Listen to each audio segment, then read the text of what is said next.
I thank the gentleman for his fine speech, and I call upon the Deputy Leader of the Opposition to take the floor.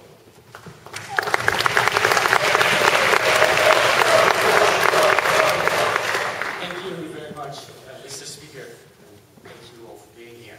Now, what we've heard on the side of proposition is this wonderful idea of progress that cannot be stopped and that will benefit humankind just if we allow it.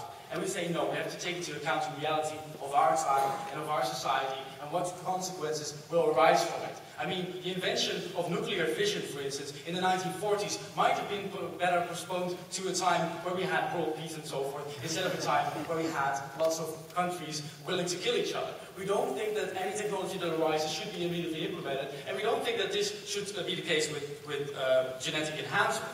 Because that's what we're talking about. They try to weaselly shift this into a debate. Should we allow people to be born with terrible disorders? Of course we shouldn't, and no state would actually think that. In many cases we already accept that to make people have a normal healthy life, we will allow them to select certain traits in that order to not have them have Huntington's or Alzheimer's or those sorts of things, or risk of cancer. So it's not about that. It's about giving certain people the right to give their children abilities and know what their abilities will be. And these abilities will be vastly superior, probably, to normality. And what kind of parents are these? These are people who won't settle for a normal child. And then they can set up and say, well, they will take into account that there could be a sort of a mistake in there. But what happens if after 12 years, because it's still a very experimental technology, it turns out that this child will not grow up to be very athletic or very smart or whatever? Will these parents, who wouldn't settle for a normal child, then simply accept it? Or would it be a very awkward situation? We don't think this is necessarily good, because the parents who are motivated to take this course will not be the best parents if it turns out the wrong way. And because this technology is so new, there are many risks, and they are unknown. And the point is, many of these risks, if we have a broad application of this technology, will not come out after maybe 12 years, when these children are already all about. We've seen in the case of cloning, that Dolly and, for instance, a lot of cloned animals have many problems with their health and with their ability to reach old age. And we say those symptoms only came about, and after the Sheehan case was here for a while, was at a certain age, and then it will be too late. Now, sit down. So we say, since the risks are still unknown, this will lead to bad situations. But more importantly, let's look at the social implications of this. The Mayans, the Middle American civilization, had this habit of deforming the skulls of their noble children into long egg-shaped forms, in order to make sure that everyone would know that their children belonged to nobility. And all the commoners would still have their nice round skulls as we all have today. Now the point is that if you create the ability for the rich people to have this, to be able to make their children vastly superior, you will create another class of human beings within society. And in the current case, and that answers the question by second proposition, if you have rich parents, of course, those rich parents will be able to give you certain advantages. And we as a state sort of allow that in most cases, and will probably tax you a bit higher. But also, we'll tax you in order to make sure that every other child in the society has opportunities. And we'll just not settle for allowing a small group to really vastly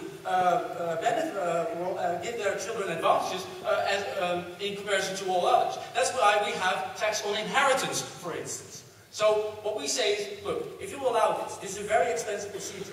Only people who will be able to give certain advanced traits to their children will be the very rich people who are already at top of society. They will make sure that their children will have the best life possible. I'll take you in a second. Which is very natural, a natural motivation. We say this will lead to a very, very classical group within society who doesn't really have advantages or opportunities, but is vastly superior. And we think that leads to a problematic social situation. Before I go into that, your point, please.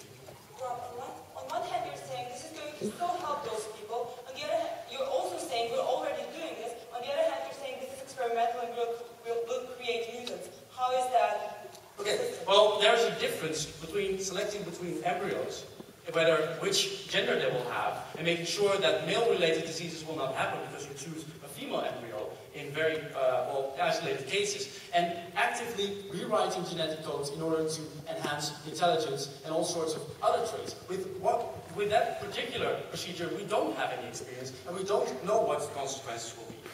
Now what we say, in many cases where a society is stratified, where a certain group, for instance a group of immigrants or a minority, is new and has social disadvantages, that stigma will stick to the entire group and all its members, even those who manage to get their education as over and reach the level of the mountain or above.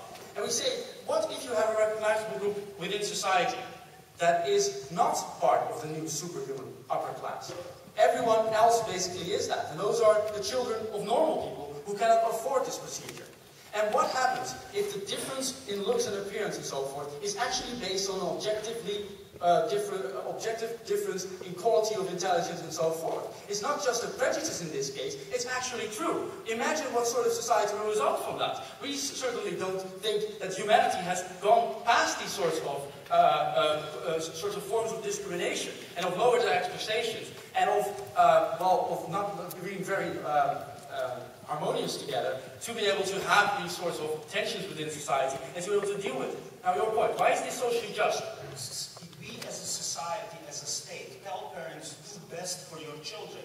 You want parents to implement it. The point here is that only a few parents will be able to do that. And those parents are already in a greatly advantaged state. And the point now is that they will be able to make their children advantaged as well, beyond their own abilities and own merit and own effort. We say that is wrong, that will lead to the stratified society. So what we say is that the state values social justice, and social justice depends upon there being opportunity for everyone to reach a certain level of success in their life. But when you are born as a normal person, and you already know that certain people will go to Oxford because they have bigger brains, then, or Cambridge, sorry, Cambridge.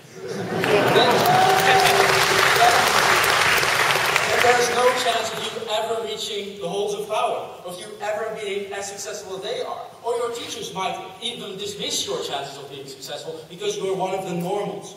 The point is here that if we allow this, only the rich people will be able to benefit their children in this way. This will lead to a new social divide, and many people will not be able to give their children the best life possible. Those people are called normal people. As a state, we don't have the resources to give everyone this advantage, and we believe this experimental method, it's not the time for this right now. Humanity should wait, or should not do this at all. And thank you for your attention.